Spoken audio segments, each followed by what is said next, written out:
All right, welcome in Zolak and Bertrand, Zoe, Beetle, and McCone with you.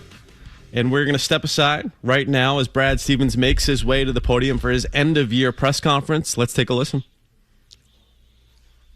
You know, one of the things when the season is over that's tough to reconcile is just kind of the journey and the growth and the things that go along with the abrupt ending and certainly disappointing ending, no question about it.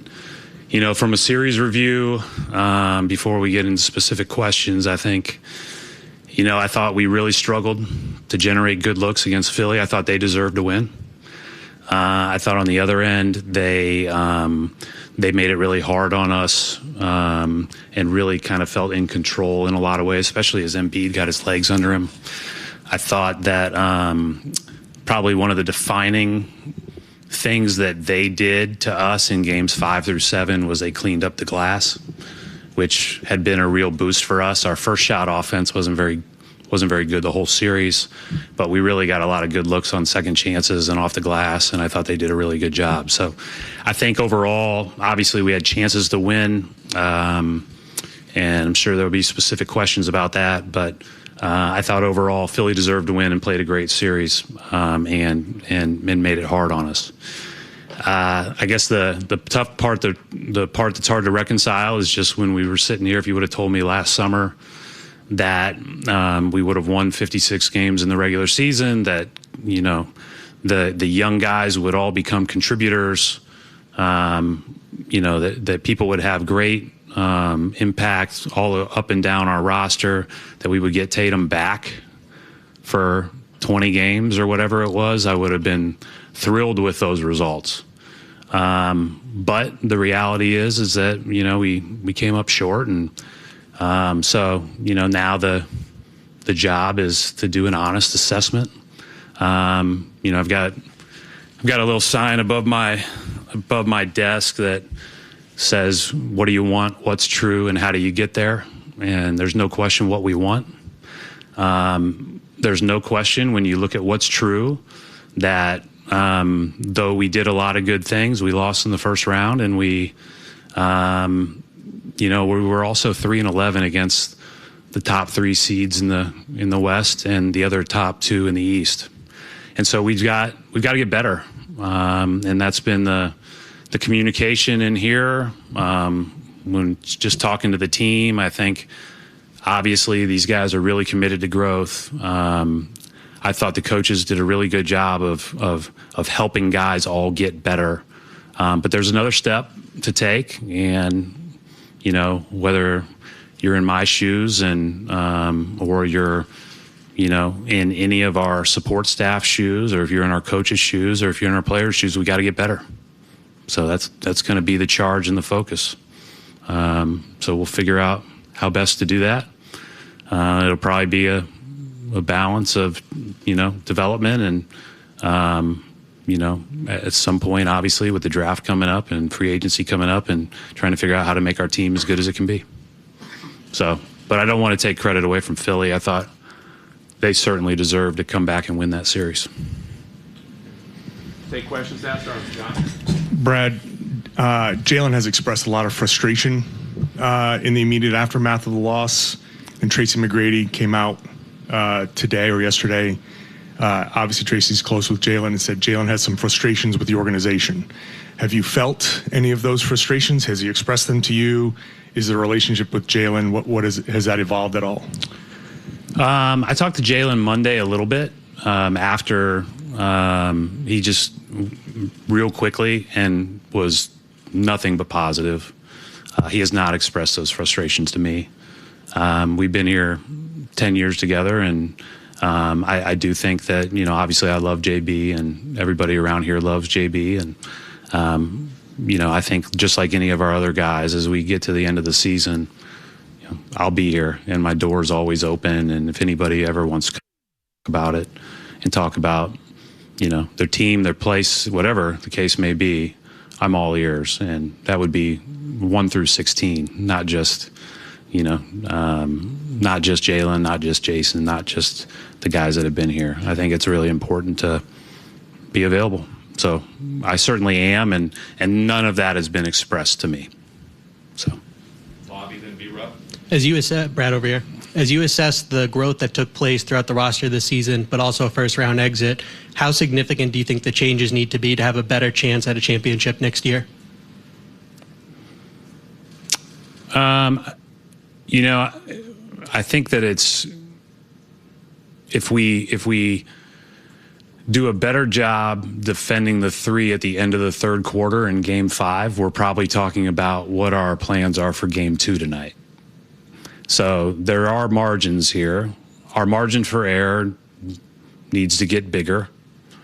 And at the same time, I don't think we're like way far away. But we've lived it here. You know, we've been, again, this is where the honest assessment part's got to come in, right? We've been to 6 Eastern Conference finals, a couple finals in the last few years. We've been to, like, we've won one. And when you get beat in the first round, you're not there. So we need to be, I think that the moves to get there, obviously you have to consider the other teams that are at those levels, and I think the other thing that you have to consider, especially for next year, is there were a lot of teams in the NBA that were playing for draft positioning this year, and that will not be the case next year. And so the league's going to be a lot better. The regular season's going to be a lot harder, and it will probably give you a better indication of what everybody really is. Brad, you mentioned the offense before. Your three-point shooting rate in this postseason, last postseason, went up above 50% in those series, more than the regular season. Is that something organizationally you guys will kind of take a look at in terms of tactically? Do you need to diversify more there, or is that simply, this is kind of what our roster is built for, we just need to do it better? I look at it more. Well, first of all, I think it's really fair, and we need to look at everything. And I think that's going to be the charge. The other thing that we haven't been done this early in a while, and so there's time to do deep dives, and it's really important that we all do them. I will say that I look at more each shot individually, and my general feeling watching us play in really each of the last 2 playoffs, in the second round against New York, even against Orlando in the first round, was we had a hard time generating really good looks on that first shot. So we got to figure out a way to do better in that. And I think that's, again, I think that one of the things that we've got to figure out is how to have more of an impact at the rim. And I think we do need to add to our team to do that. So I think that there's, everybody plays a role in that. But, at the end of that game, Embiid is standing at the rim on all those possessions, or a lot of those possessions, right? And so I thought the shots we took, with the exception of Jaylen's top of the key 3 and the one where he had in the middle of the lane, and then Peyton's open shot, I thought they were really well defended. I thought we struggled to get to where we wanted to go on offense a lot of the series, but particularly in those last 4 games when those 4 perimeter defenders, who are all very good, had Embiid standing behind them. Brad, just from your perspective, kind of following on that question, what is the organizational play style that you want the team to have as you're constructing the roster? What do you feel like that needs to be for this team? I just want to win. And you don't, I don't think play style comes before roster. You got to figure out who you have and then play to the strengths of your team. But that's on both ends of the court. And listen, I thought our coaching staff did an amazing job this year. The series, I think we all could have done better. There's no question about it, and I think we're all looking forward to improving off of that. But I think it starts with, we have to put the best roster we possibly can together, and then we need to maximize the strengths of that group. This year some strengths appeared that were, I thought, a direct result of really good development and really good coaching. And we need to, again, look at whoever we have next, in July and figure out how to build our best team. And play style should be dependent on who's on your team. Brad, how did it get to the point? I know he talked a little bit about the other day where Jason had to be shut down for the Game 7. I know he had confidence after Game 6 that he was going to be good to go, but, organizationally, how did that decision end up getting made? Yeah, I think he had, obviously, you probably could see it at the end of Game 6. We thought that it would dissipate and be okay the next day. He didn't do very much on Friday, just rested, and then came in on Saturday morning and tried to do a workout. I watched it and clearly didn't feel right. And it was, I think it's, it's not like a long-term concern, but it certainly didn't look right when he was working out and didn't feel right. And so it made sense to be smart about that. I think the obvious answer, Bobby, is anytime you're coming back from an injury like he was coming from, there's a tendency to overcompensate. And, there's probably a little bit of that there.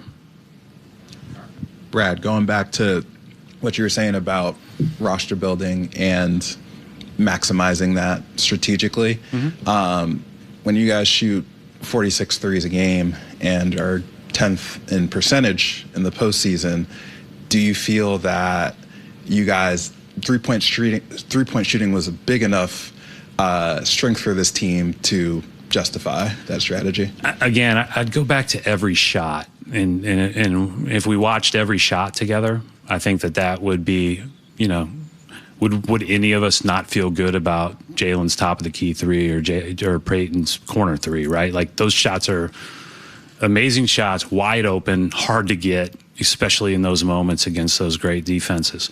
I think the biggest thing is can we generate looks at the rim? Yeah, everybody wants to do that, and every one of us would prefer a dunk over a three. Every single one of us. Those are hard to get, and we struggle to generate them. And so, yeah, we certainly shot some bad ones. I'm not telling you we didn't. There's no question about that. But I also thought we shot some really hard shots at the rim and some really hard shots in the mid range too. So, and I don't necessarily fault anyone for that, other than credit to Philly's defense. And we've got to do a good job as we build out the roster to have more options. Brad, you mentioned putting the best roster you possibly could together. Are there any potential drastic moves you would consider making to do a bit of an overhaul rather than just one or two smaller pieces here and there to improve yourselves? I think the biggest thing is we will, like we normally do, take a little bit of time before we all meet and sit down and get together and determine kind of the best course of action for building the best team that we can that's also sustainable over a long period. The one thing, as frustrating as last summer was for all of us, right, is because we were in it with regard to those aprons and in the CBA, and we needed to give ourselves more flexibility to create a longer window. And again, if you would have asked me last summer, the end result of that probably was going to hurt us this year. How that would be, again, I didn't know, and I certainly, again, wasn't going to put a ceiling on our team regardless. But, it probably did. And so now we have to, use what we can to build this thing moving forward and add to it. Whatever moves that means, I have no idea. But I don't take for granted how good we've been when we've been full. When we've been full and all on the court and playing together, we've been a good basketball team. Those are hard to get. And so we just have to be better around the margins. With Jason over to your left, he mentioned to us Sunday, like, that it wasn't altogether surprising that he would have a setback, whatever you want to call it. And he alluded to his minutes. He goes, I went up to 40-something minutes a few times. I'm playing heavy workload. How did you guys get to the point, like, after 6 weeks, you felt comfortable him playing more than 40 minutes a game? Kind of what were those discussions like? And then just in general, what did you think of his comeback and his recovery and where that puts him heading into next season? Yeah, I mean, we have a sports performance group that works closely with our coaches, that works closely with the individual physical therapists, in this case, Nick Sang, and you build up your condition to get to where you can go and where we think would be best ideal to go. Obviously, there's no when people say a minute restriction of 30 minutes, if you play 30 minutes and 30 seconds, there's no science that says that extra 30 seconds is too much, right? But he did play a lot of minutes. We did try to ramp him up for more playoff load and playoff minutes towards the end of the regular season, including a couple of the games there late where we kept him in even though the games weren't necessarily close, just to get his minutes up. And that is a part of this kind of load management era that I think has been that we have a lot of discussions about, because I think Phil Coles and his group do a great job. And a big part of that is they say you have to be ready to play those kind of meaningful minutes and those kind of meaningful moments. Do we think that had a impact on his knee stiffness and the injury in Game 6? Hard to tell, but you can't cross it off. So we have to look at that, and I know that they will. But I feel really comfortable that they worked their butts off to try to get us. Get everybody on the court, and they did an amazing job with JT, and he did an amazing job all year, and to be able to play a lot if needed. Brad, 3 out of the last 4 years, you've lost as the higher seed. You've lost multiple home games. You lost 3. What is the common thread there where you're losing so much at home in the playoffs? Does this team need a leadership overhaul? Not at the top, I'm talking about on the team. Like, do you need more leaders? Do you lead? And how do you kind of move forward and become a more consistent franchise because it seems like prosperity is something you guys struggle with and have for years? I think that's a legitimate question.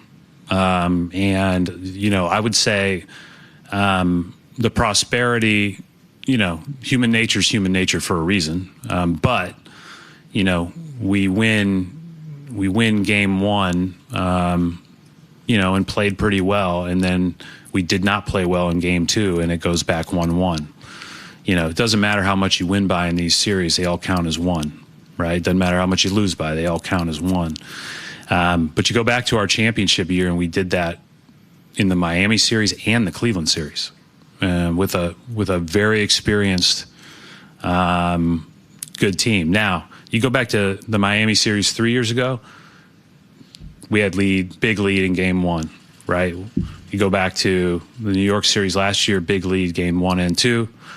You go back to Game 5 this year, and so to me, it is somewhat prosperity within the game, and being able to, in those moments, be even more dialed in and locked in, and recognize that, we should have played better in games. We could have played better in Game 7. We could have played better on the road in Game 6, but we had a chance to close that out in Game 5.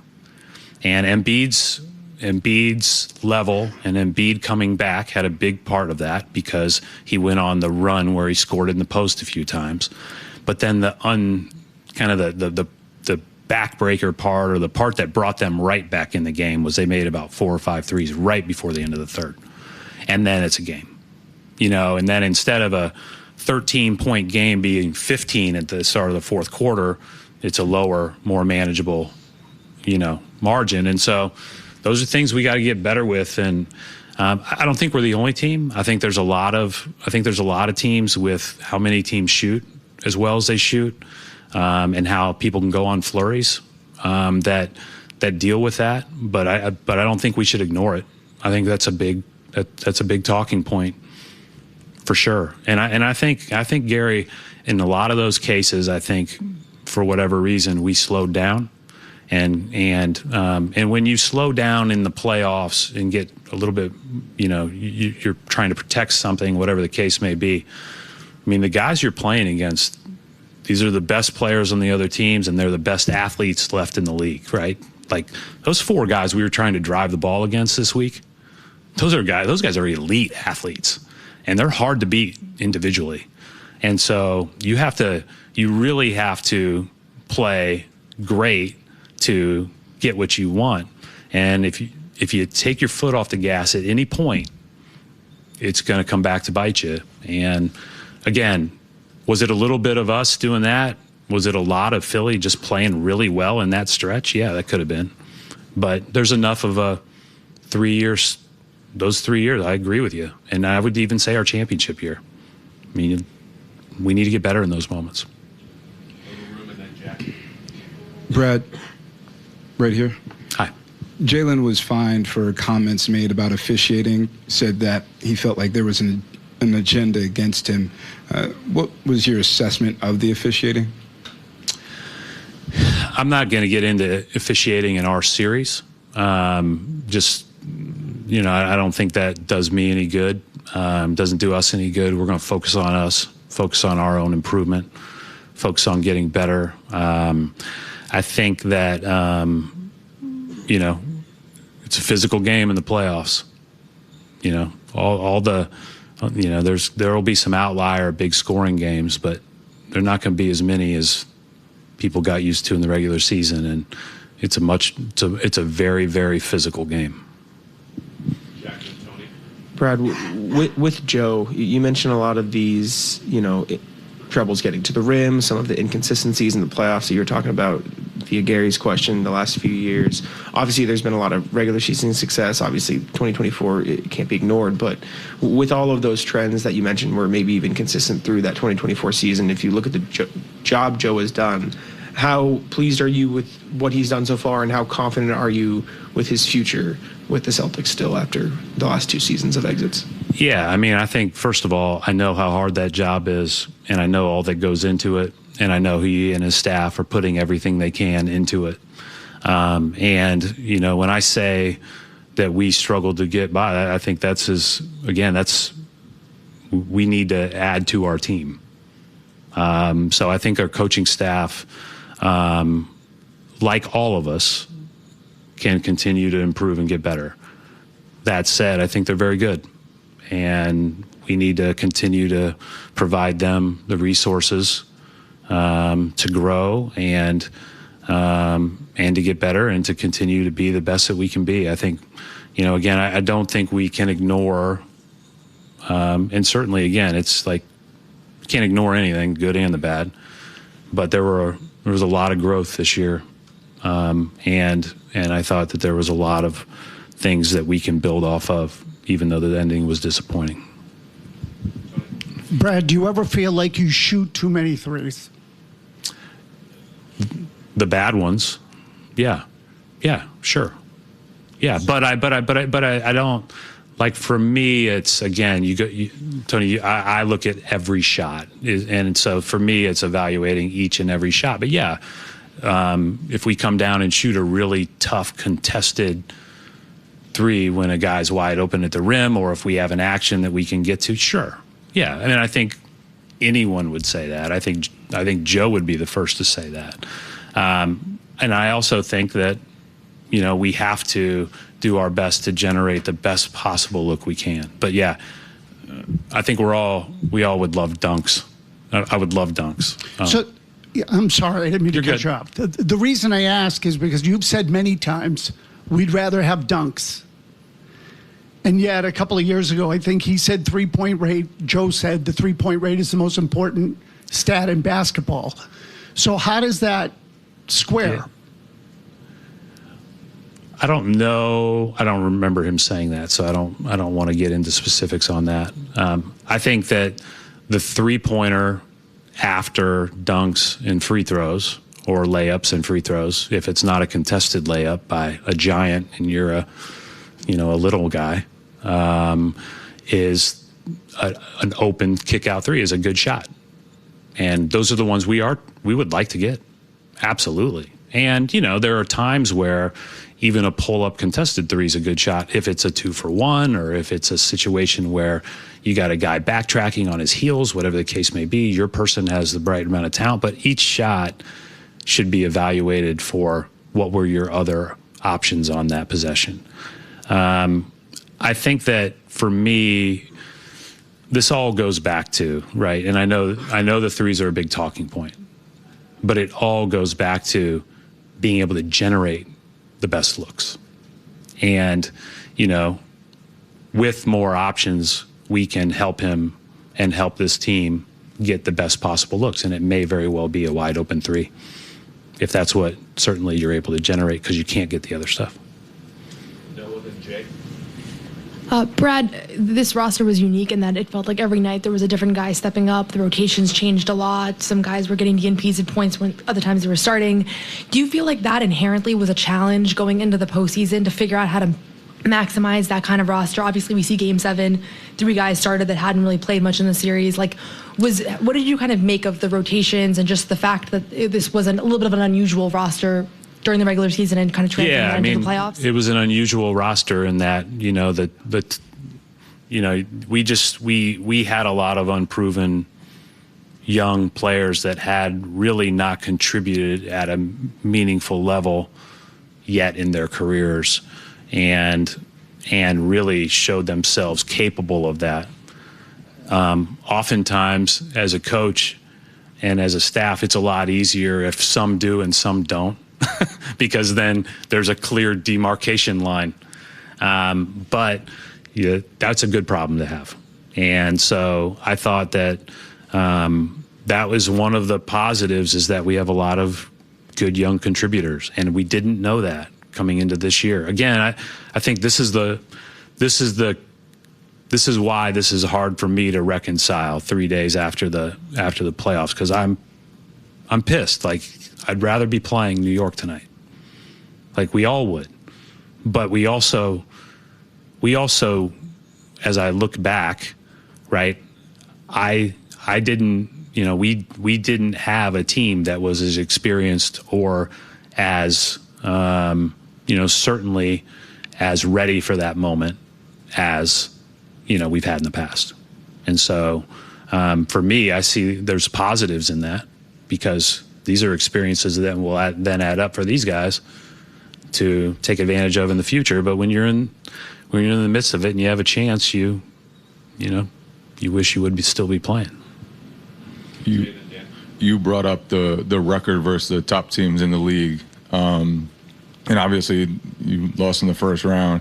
How much of a gap do you feel like there was between the regular season, which made you guys look like one of the favorites, and the reality of this team, and how will that guide you going into the offseason?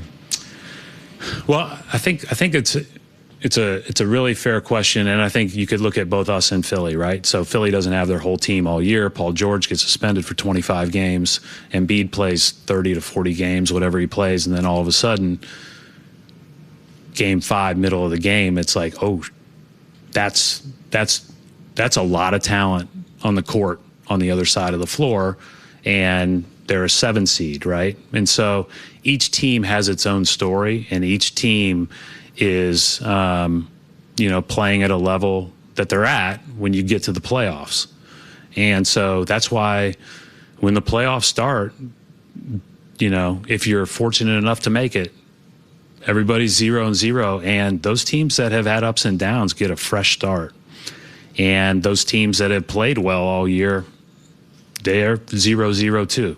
And so it's an interesting question, simply because I don't want to we have to play well in the regular season to get to where we want to go. And so, we don't want to undersell the regular season. That said, as I look at us honestly, I think that how we played against the best teams is relevant and should be taken into account as we look at our team moving forward. Final couple questions, Dan and Zach. Vooch had a decent start for you guys, but didn't see the court in Game 7. So how do you assess his season and just his future here? Yeah, I mean, he's our only unrestricted free agent. I thought obviously getting traded here when he did, he had some moments, broke his finger. That probably set him back. And then, this was a hard matchup for all of us in particular.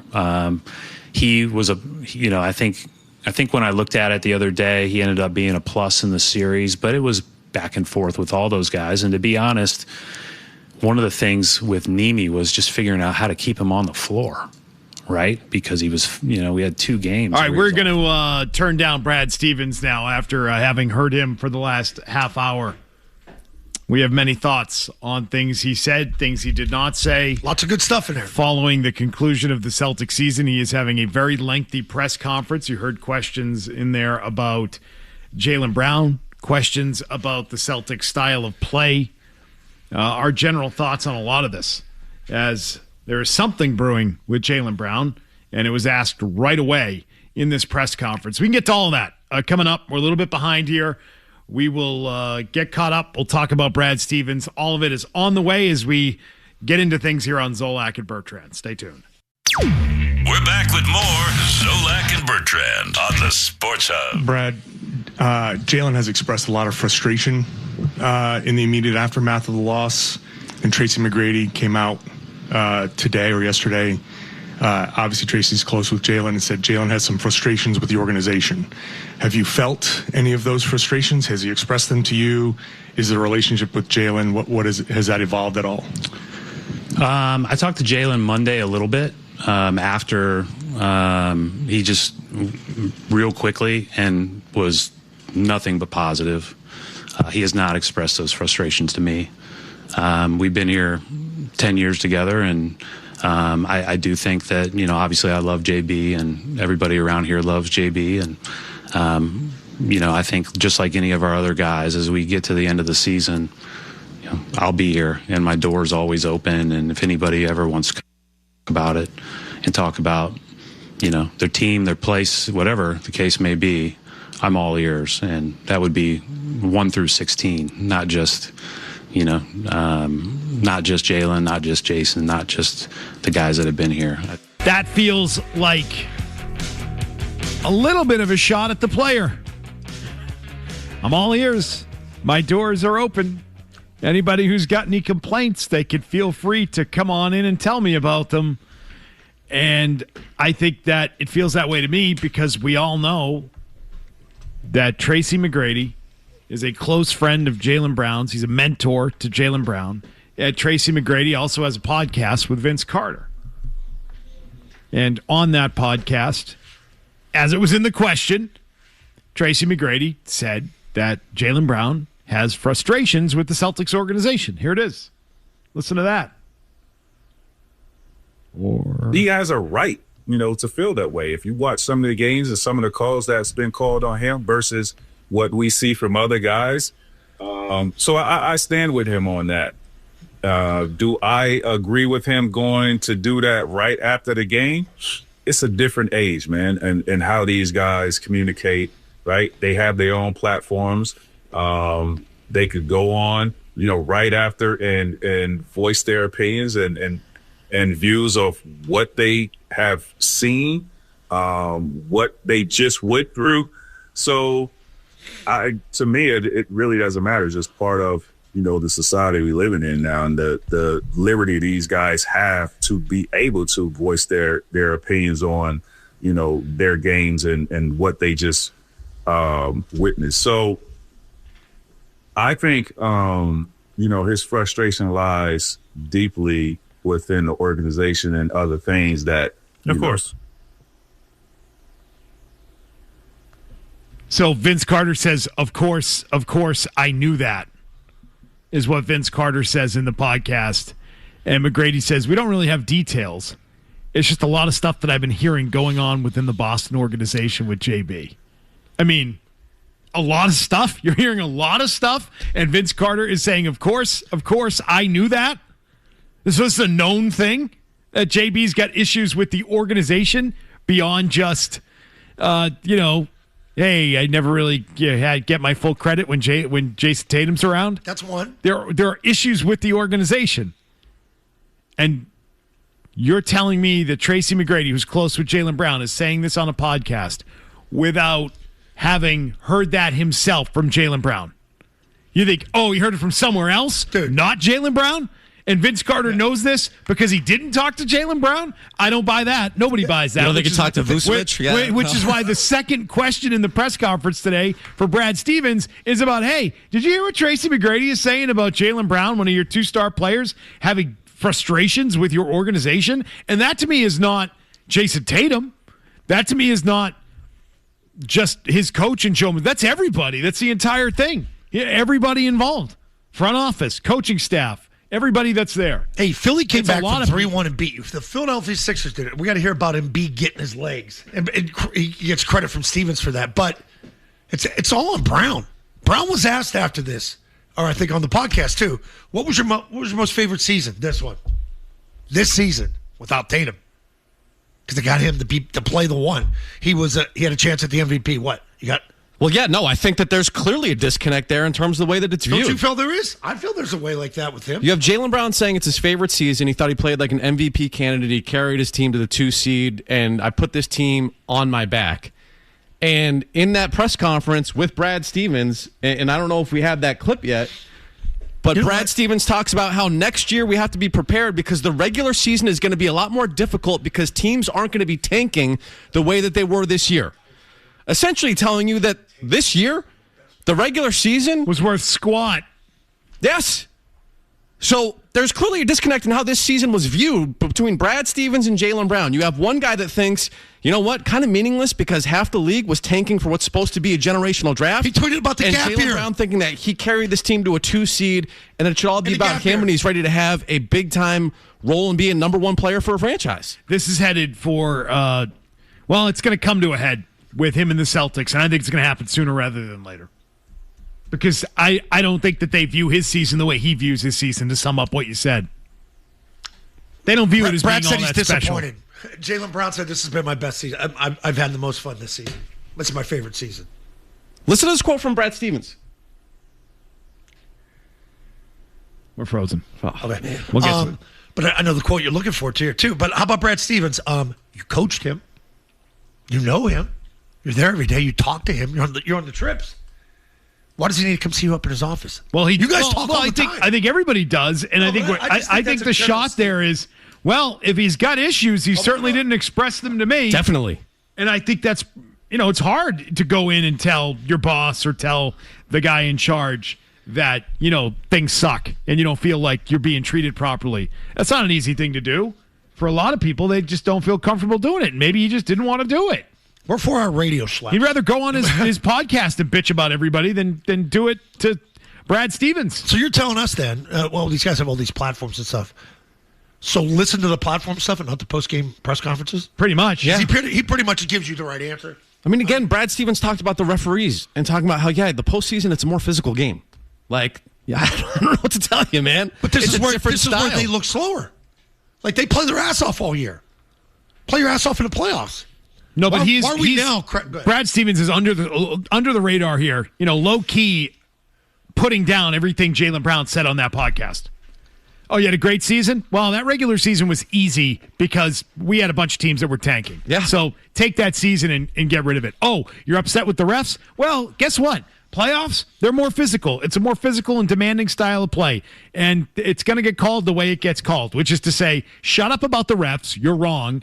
And I haven't heard anything from you about how upset you are. But, oh, by the way, your season wasn't all that special because we had a bunch of teams tanking, and next season will be a lot harder. We were hurt, too. I mean, we're in our best one. 1, 2, 3. He just, in such a Brad Stevens style, just dumps all over that Twitch stream. It just keeps going, too, because, when we have full health, we're pretty good.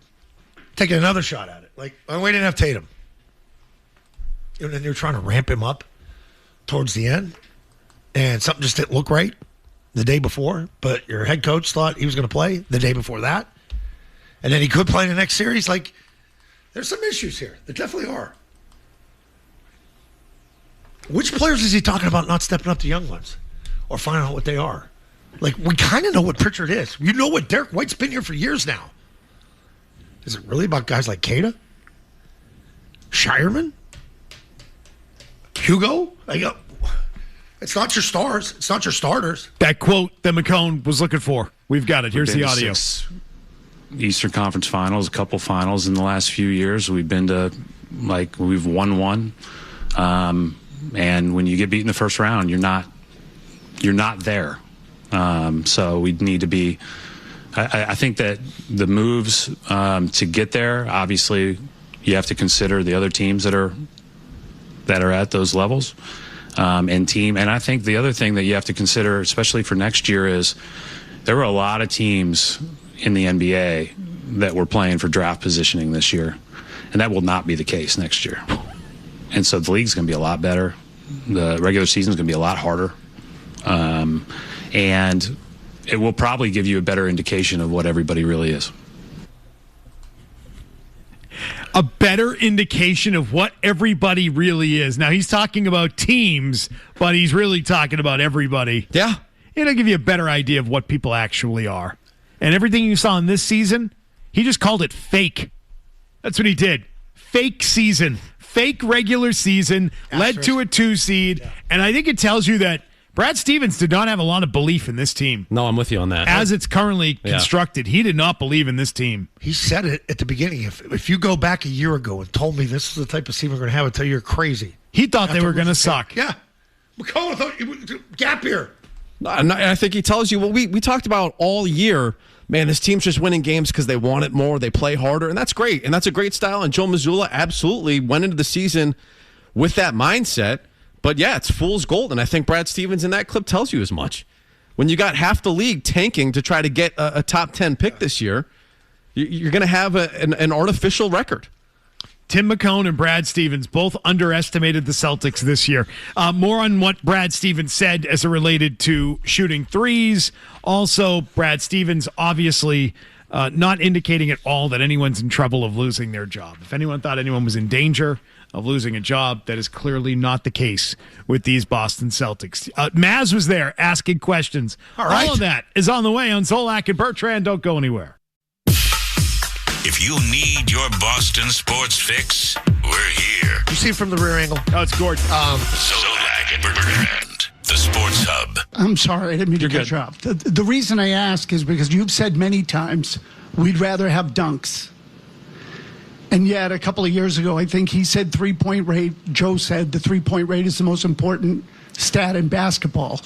So how does that square? Yeah. I don't know. I don't remember him saying that, so I don't want to get into specifics on that. I think that the three-pointer after dunks and free throws, or layups and free throws, if it's not a contested layup by a giant and you're a little guy, is an open kick-out three is a good shot. And those are the ones we would like to get.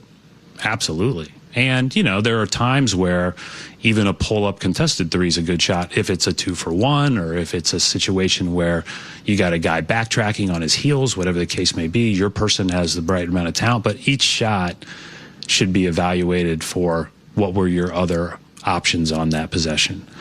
I think that for me, this all goes back to, right, and I know the threes are a big talking point, but it all goes back to being able to generate the best looks.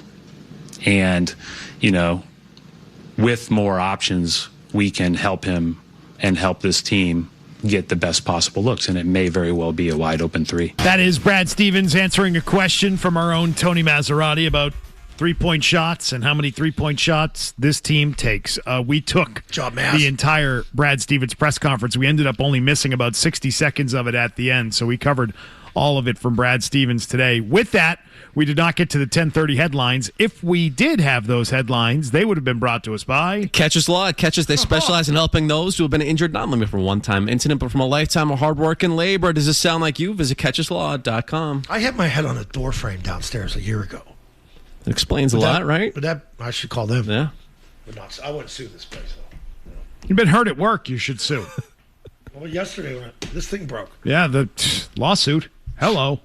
Give me my money. Catches more than $3 billion won for their clients. No fee unless I law win. Firm. That's right. Man, they're local guys. Yeah. Good guys, local guys. So we like the dunk now, huh? Yeah, well, apparently they love the dunks. When have you seen a dunk lately? Well, here's the problem with Jaylen that Brown's statement by post-up. Brad Stevens. That is, in order to have a dunk, you need to have a player inside. Yeah. He also said, like, little guy versus a big guy. He feels they're undersized. He brought that up a couple Well, he times. kept bringing up, too, that they couldn't get good first looks throughout this series, which, again, flies in the face of what Joe Mazzulla and those guys said post-game about the good looks that they got, because Brad Stevens didn't necessarily agree with that. This is their system. This is what they believe in. Like, they're all on board with this. They're all outside the arc. Nobody's underneath. You're not getting rebounds. If you miss the three, that's in essence, I said this the other day, a turnover. They're off and running. And then all of a sudden, Joel Embiid is going to find his legs in 3 games. Man, he looked gassed at the beginning of this series. And then you let that dude take over. You had no answer for him. That's kind of, I think, what he's talking about. Like, we need to get them help. You know, we made the trade for Vucevic. That didn't really work out. Who are you going to match up with on that type of guy? I have no clue. And when he gets going and he can shoot, yeah, you're in trouble. But you're going to let that dude have you in trouble for 3 straight, up 3-1. I know he said he's pissed. He's disappointed. He didn't seem that disappointed.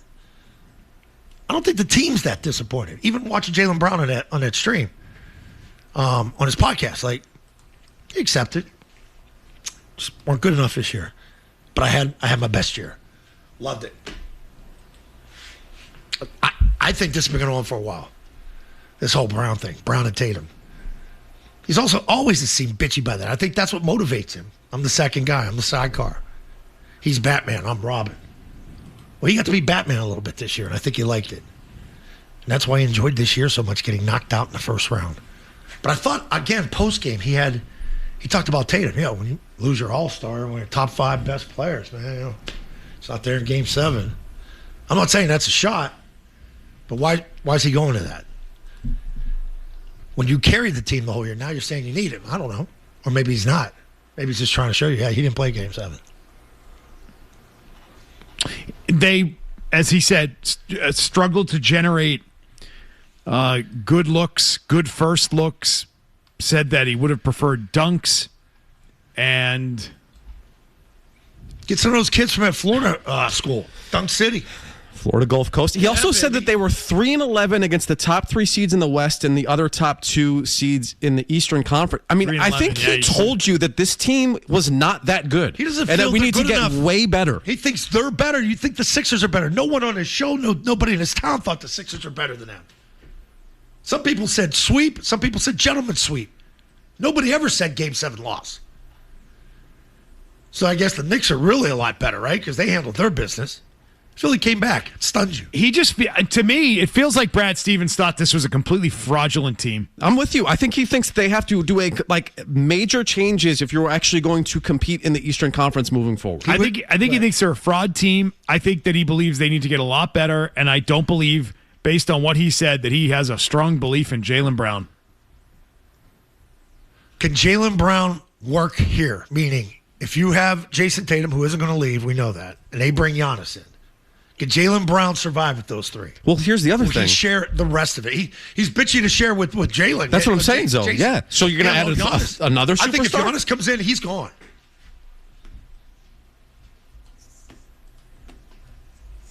Good times. Good times. No, but like...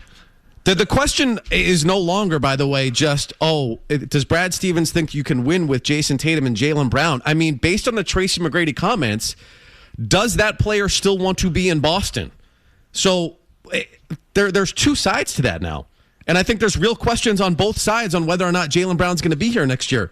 Does Brad Stevens want him here? And does Jaylen Brown want to be here? More and more by the hour, I believe Jaylen Brown won't be here next year. I'm kind of with you. I'm arriving at the point that he's not going to be here. I would say they're going to move him. 50-50 after. I said, watch them when Washburn talked about shuffling some furniture. Really got to move some furniture. That's Brown.